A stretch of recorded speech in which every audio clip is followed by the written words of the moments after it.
The newcomer. The crystalline spires of the Interstellar Military Academy pierced the violet sky of Centauri Prime, their surfaces reflecting the light of 3 setting suns. Alex Chen stood at the base of the main tower, dwarfed by not just the architecture, but by the beings around her. A towering Chronaxian warrior, its crystalline exoskeleton glinting in the fading light, brushed past without acknowledgement. A group of Vextar scholars, their tentacular sensory organs writhing in apparent amusement, whispered among themselves as they observed her. The human specimen has arrived. One of them communicated in standard Galactic, loud enough for Alex to hear. How fascinating that they allowed one of their kind here. Alex adjusted the collar of her Earth Federation uniform, fighting the urge to respond. She had expected this reception. Humans were the newest members of the Galactic Confederation, and their acceptance into the Academy had been controversial. To most species, humans were barely more than clever primitives who had stumbled upon faster-than-light travel through sheer luck. Commander Zixaveri, the Academy's chief instructor, materialized before her in a shimmer of quantum displacement. The Etherian's translucent form towered 3 meters tall, its consciousness visible as swirling patterns of light within its body. Candidate Chen. The commander's thoughts resonated directly in Alex's mind. Your presence here is unprecedented. Thank you for the opportunity, Commander, Alex replied, maintaining eye contact with the being's central consciousness cluster. The Academy's neural translators allowed for seamless communication, but the subtle nuances of alien body language had been part of her intensive preparation. Unprecedented does not mean welcome, Zixaveri continued. You are here because the Confederation's laws demand equal opportunity for all member species, but laws cannot mandate success. The commander's form pulsed with patterns that Alex recognized as skepticism. The Academy's training has been refined over 10,000 years. Many candidates from advanced species fail. What makes you believe a human can survive? Around them, a crowd had gathered. Beings from dozens of species, some humanoid, others defying description, watched the exchange with varying degrees of interest and disdain. Alex felt their stares but kept her focus on the commander. With respect, Commander, I'm not here to prove humans can survive your training, Alex said, her voice steady. I'm here to show why we deserve to be among the stars. A ripple of amusement passed through the crowd. A Mantodian warrior clicked its mandibles in what Alex recognized as derision. The creature speaks boldly for one so soft, it chittered.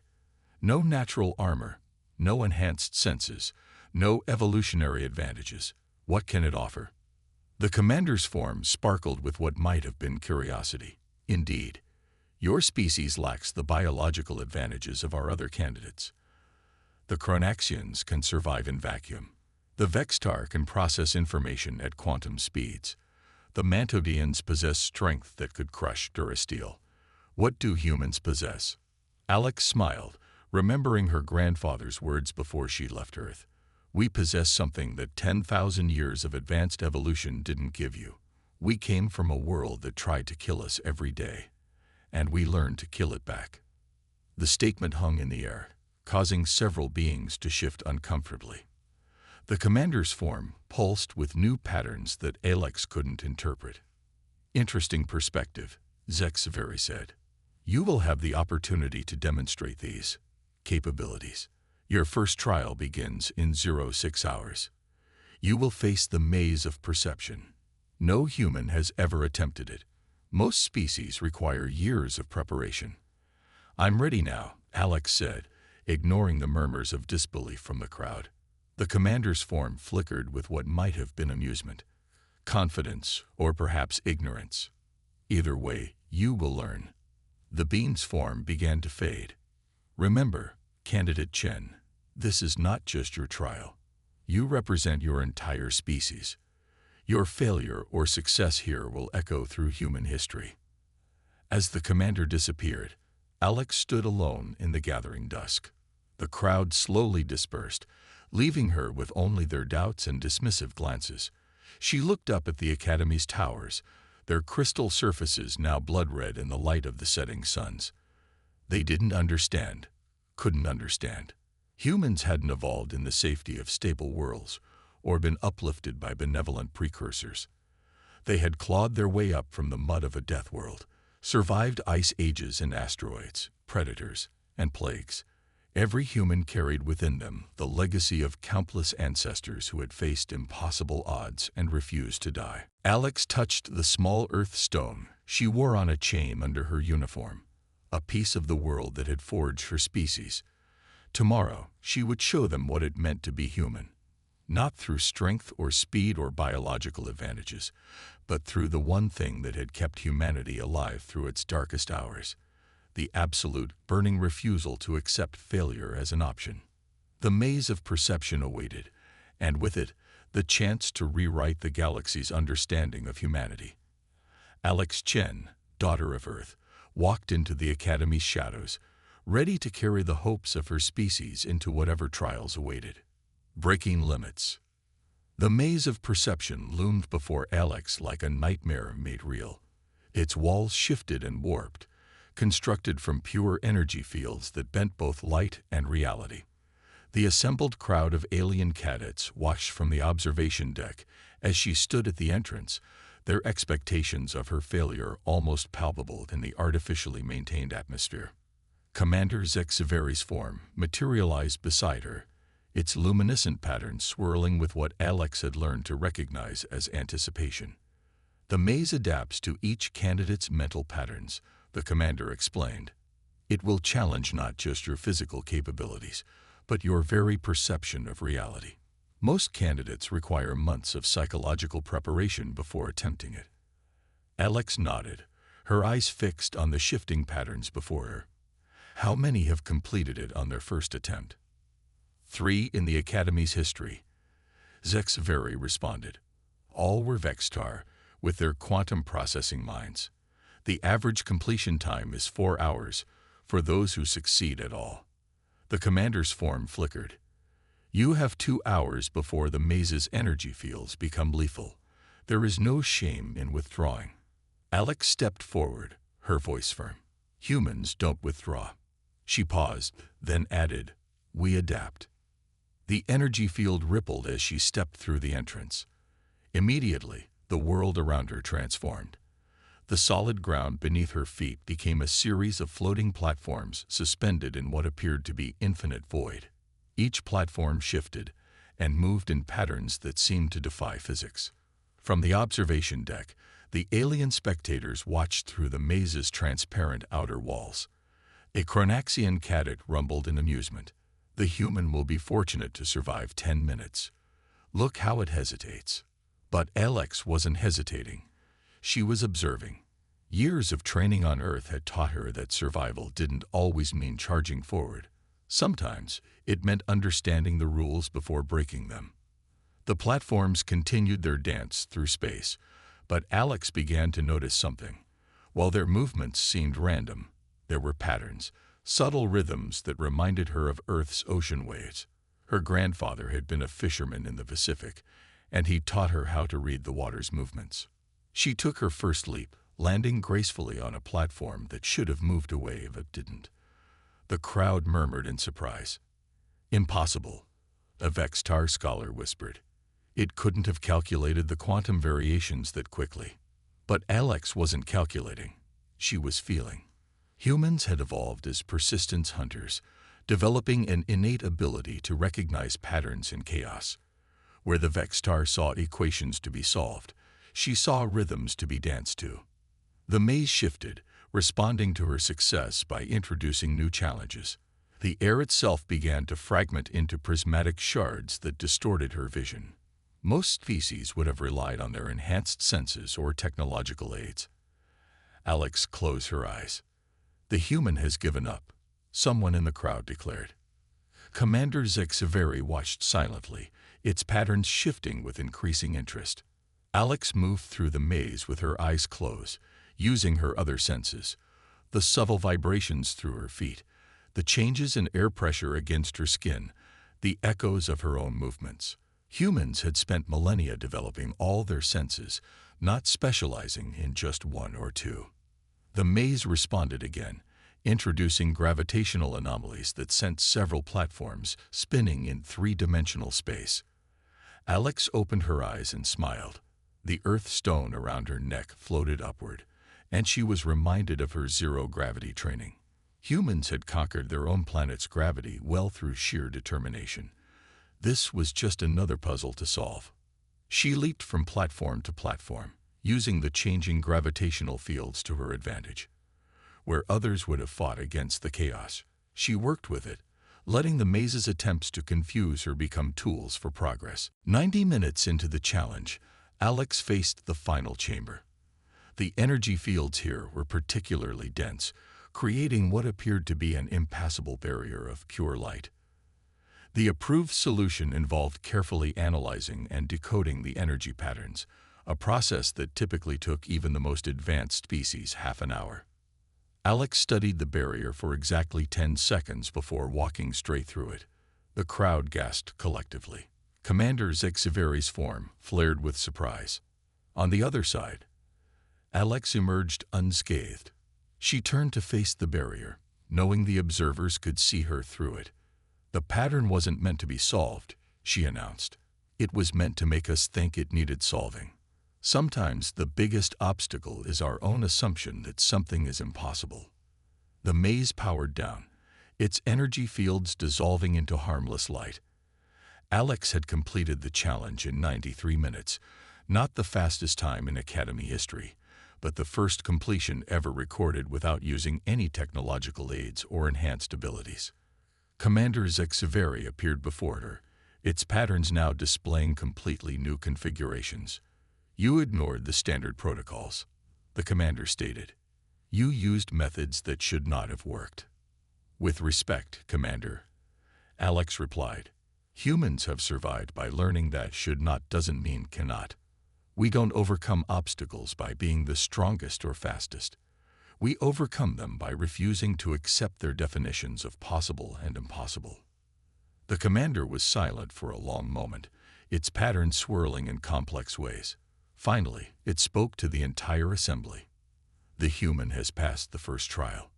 The being's tone carried something new, perhaps the first hint of respect. "Tomorrow, we test combat capabilities. I suspect we may need to reevaluate our expectations." As Alex walked out of the maze chamber, she noticed the other cadets looking at her differently. The dismissive glances had been replaced by thoughtful observation. She had proven something today, but tomorrow would bring new challenges. That was fine.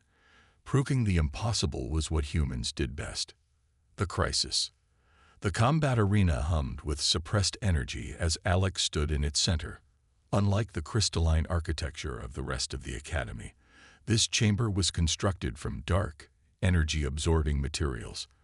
The walls could reshape themselves to simulate any combat environment, and the gravity could shift from 0 to triple standard in seconds. "Combat evaluation differs from the maze," Commander Zexaveri announced to the assembled candidates. "Here, you face each other directly. Victory conditions vary. Sometimes submission, sometimes achieving tactical objectives. Lethal force is prevented by safety fields, but pain." The commander's form flickered. Pain is an excellent teacher. Alex's first opponent stepped into the arena. Krav, a Mantodian warrior, towered over her by 2 meters. His chitinous armor gleamed under the arena lights, and his 4 arms ended in natural weapons that could shred metal. "Begin," the commander ordered. Krav moved with devastating speed, closing the distance before Alex could take 2 steps. But instead of retreating, she stepped into his attack. The Mantodian's momentum carried him slightly past her as she ducked under his primary strike, using his own mass against him. "Interesting," the commander observed. "Most candidates attempt to maintain distance from a Mantodian." Alex kept close, staying inside Krav's optimal strike range. Humans had spent millennia fighting larger predators, developing techniques to overcome beings with superior strength and natural weapons. Where the Mantodian expected her to flee, she engaged. The fight continued, a dance of precision versus power. Alex took hits. It was impossible not to against 4 arms, But each time she was struck, she used the contact to learn, to adapt. Humans weren't just persistence hunters, they were persistence learners. Suddenly, the arena lights flickered. Commander Zexaveri's form destabilized momentarily. Both Alex and Kraft paused, sensing something was wrong. Emergency protocols engaged, the Academy's AI announced. Quantum core containment breach detected. Cascade failure imminent. All personnel evacuate immediately. The commander's form solidified. This is not a drill. All candidates proceed to emergency transport platforms. The Academy's quantum core is destabilizing. Chaos erupted as candidates rushed toward the exits, but Alex noticed something. The Academy's power systems were behaving oddly. The fluctuations didn't match what she'd learned about quantum core failures.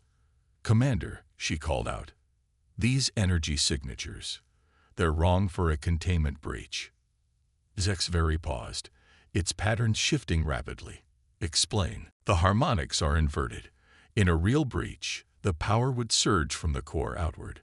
These fluctuations are moving inward." Alex touched her earth stone, feeling its vibrations. Someone's creating artificial feedback loops in the power grid. The commander's form flared. Sabotage. But why would? An explosion rocked the Academy, cutting off the thought. "The transport platforms are dead," someone shouted. Panic began to spread among the candidates. Alex closed her eyes, remembering her training on Earth. Humans had survived countless disasters not through superior strength or technology, but through their ability to think clearly in chaos. "Commander," she said, "the saboteur isn't trying to destroy the Academy. They're isolating it. These power fluctuations, they're creating a containment field around the entire facility." Kraft, who hadn't left the arena, clicked his mandibles. "For what purpose?" As if answering his question, new signatures appeared in the Academy's security feeds. Ships were emerging from quantum space, vessels bearing no identification markers. "Pirates," the commander announced. "The Academy's advanced technology has always been a tempting target. They're using our own quantum core to trap us." The alien candidates began discussing combat strategies, each species falling back on their natural advantages. The Chronaxians suggested a direct assault, while the Vextar began calculating probable outcomes. But Alex was already moving. "Commander, I need access to the maintenance tunnels, the ones used by the repair drones."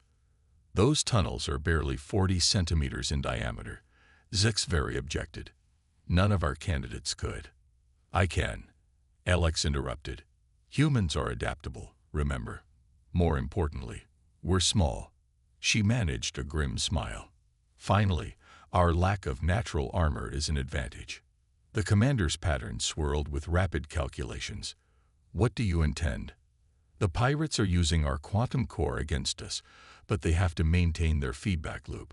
There must be devices planted near key power junctions. If I can reach them." "You would be moving through highly radioactive areas," the commander warned. "Even with protection." "Humans evolved on a planet bombarded by radiation," Alex countered. "We're not immune, but we can handle more than you think. Right now, that's our edge." Kraft stepped forward. "Let me assist. I cannot fit in the tunnels, but I can guard the access points." Other candidates joined in, offering their unique abilities to support the plan. The commander observed this spontaneous cooperation with evident interest. "Proceed," Zexaveri ordered. "But understand, if you fail, the Academy and everything in it will be lost." Alex nodded, already moving toward the nearest maintenance access. "Commander," she called back, "humans have a saying. The most dangerous place in the universe is between us and survival. Those pirates are about to learn why." As she disappeared into the tunnel, the commander's form pulsed with what might have been pride.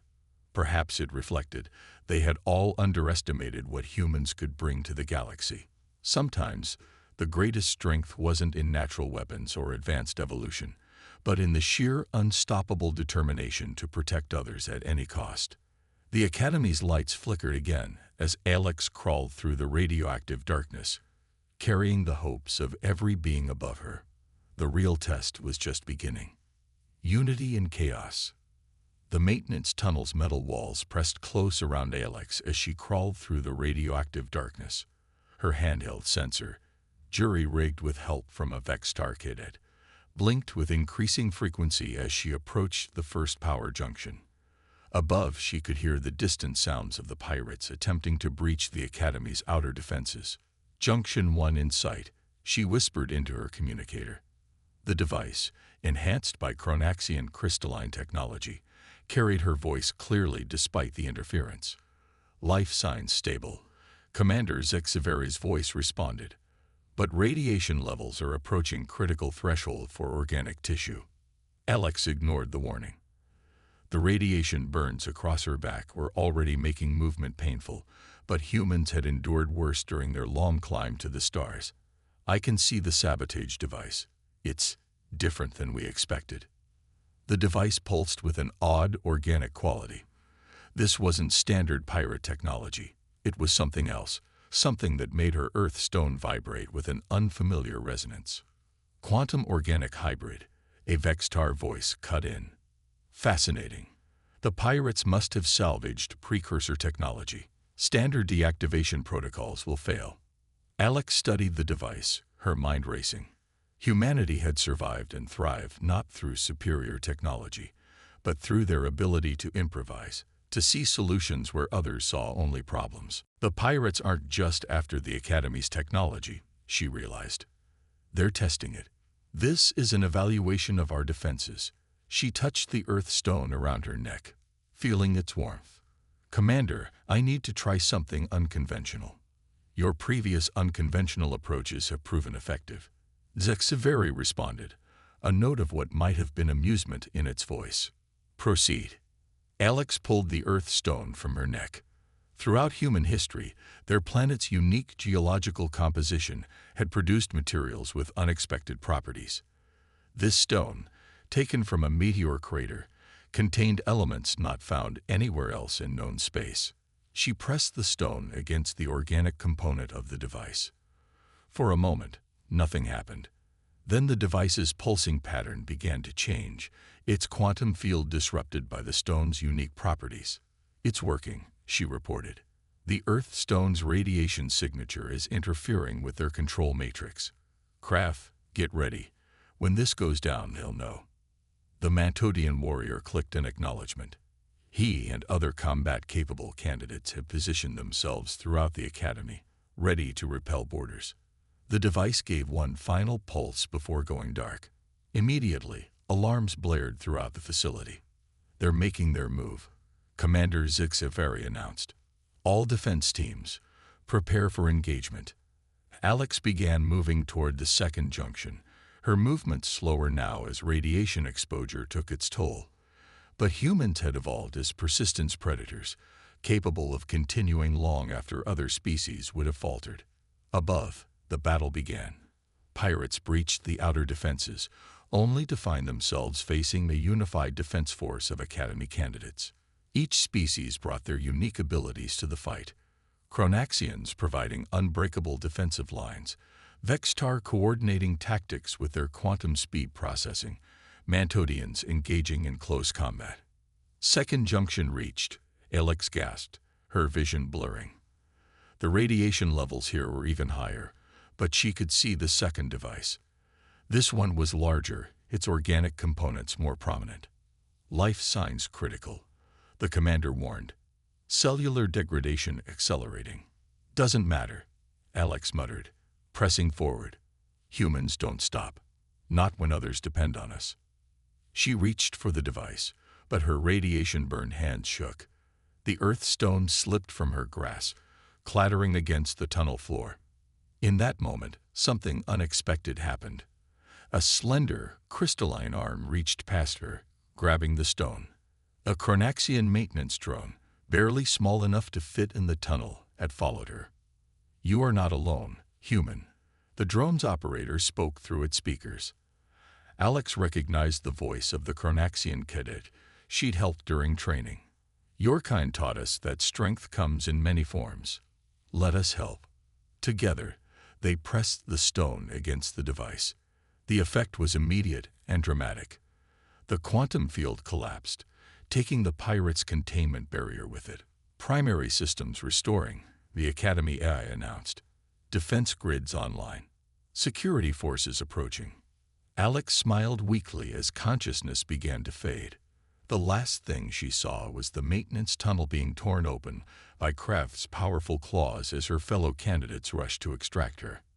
She awoke 3 days later in the Academy's medical bay.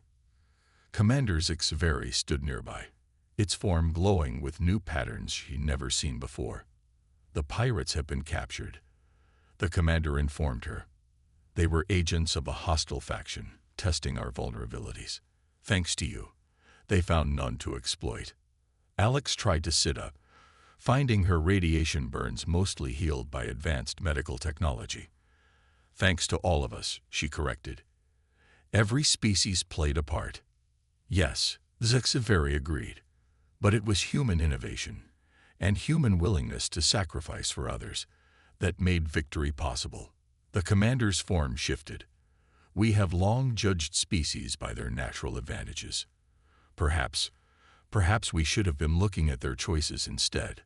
Around the medical bay, Alex could see other candidates watching, but their gazes were different now, no longer dismissive or skeptical, but respectful, understanding. "You could have retreated to safety," Kraft said from where he stood guard at her door. "Why risk death in the tunnels?" Alex touched the earth stone, now resting again around her neck. "Because humans learned long ago that survival isn't just about living. It's about making sure others live too. That's what makes us strong." The commander's patterns swirled thoughtfully. "Then perhaps it is we who have learned something from you, Candidate Chen. Not just about human capability, but about what true strength means." Evolution's children. 3 weeks after the pirate incident, the Academy's Great Hall was filled to capacity. Representatives from every major species had gathered for an unprecedented event, the formal recognition of humanity's contribution to the Galactic Confederation. Alex stood at attention, her newly healed skin still sensitive under her dress uniform. Behind her, a delegation from Earth watched with pride. Before her, the Academy's full council of commanders had assembled, their various forms creating a spectacular display of biological diversity. Commander Xaveri floated forward, its form glowing with formal patterns. "Today marks a transition in the Academy's history," it announced, its thoughts reaching every mind in the vast chamber. "For 10,000 years, we have judged species by their evolutionary advantages. We categorize them by their natural weapons, their enhanced senses, their biological capabilities." The commander's form shifted, displaying patterns that Alex now recognized as reverence. "Humanity forced us to reconsider these metrics. They showed us that evolution's greatest achievement is not in creating the strongest armor or the sharpest claws, but in developing the ability to transcend biological limitations through intelligence, determination, and most importantly, cooperation." Kraft stepped forward, his chitinous armor gleaming. "When I first saw the human, I thought her weak," he announced to the assembly. "I was wrong. Strength isn't just in the ability to destroy. It's in the will to preserve, to protect, to find solutions where others see only obstacles." A Vextar scholar floated forward, its tentacles forming complex patterns. "We prided ourselves on our quantum speed minds, our ability to process vast amounts of data. But the human showed us that true intelligence isn't just about processing speed. It's about seeing patterns others miss, about finding connections in chaos." More than that, a Chronaxian warrior added, crystal armor chiming softly as they moved. "The human taught us about unity. When the pirates attacked, each species could have sought their own survival. Instead, we fought as one, each contributing our unique strengths to a greater whole." Commander Xaveri's form pulsed with agreement. "And so, we announced 2 changes to Academy protocol. First, effective immediately, Earth is designated as a Class X evolution world, a planet that produces not just survivors, but innovators. This designation grants humanity full access to all Confederation technology and research. Murmurs of approval rippled through the crowd.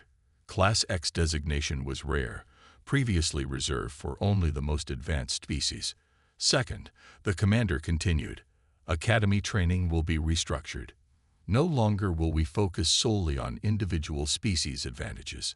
Instead, we will emphasize what humanity has shown us, that true strength lies in combining our diverse abilities, in learning from each other's perspectives. Alex stood straighter as the commander turned to address her directly.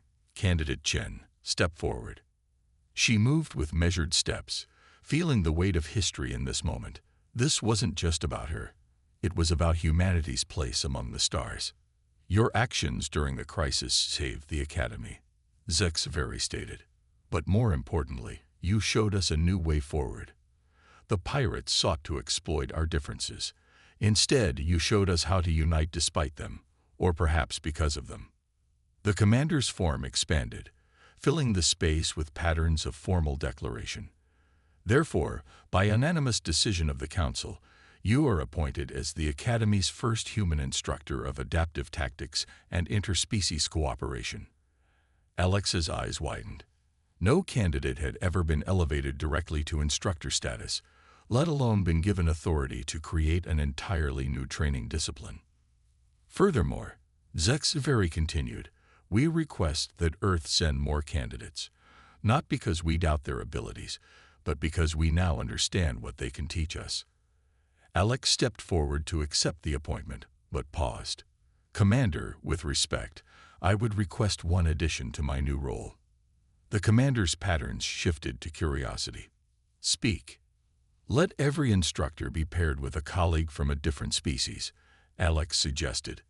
If we're going to teach cooperation, let's demonstrate it from the highest levels down. HFY's form brightened. An excellent suggestion. Krav, step forward. The Mantodian warrior moved to stand beside Alex, his usually fierce demeanor softened by what might have been pride. Together, you will show future generations that the path to the stars is not walked alone, the commander declared. That true evolution isn't just about developing natural weapons or defenses, but about learning to combine our strengths, to overcome our limitations through unity. Alex touched her Earthstone, feeling its warm connection to the world that had shaped her species. Humans had evolved not just through biological adaptation, but through their ability to learn, to teach, to bring others together for a common cause. As she looked out over the assembled beings, former rivals now allies, former skeptics now supporters, she understood something profound.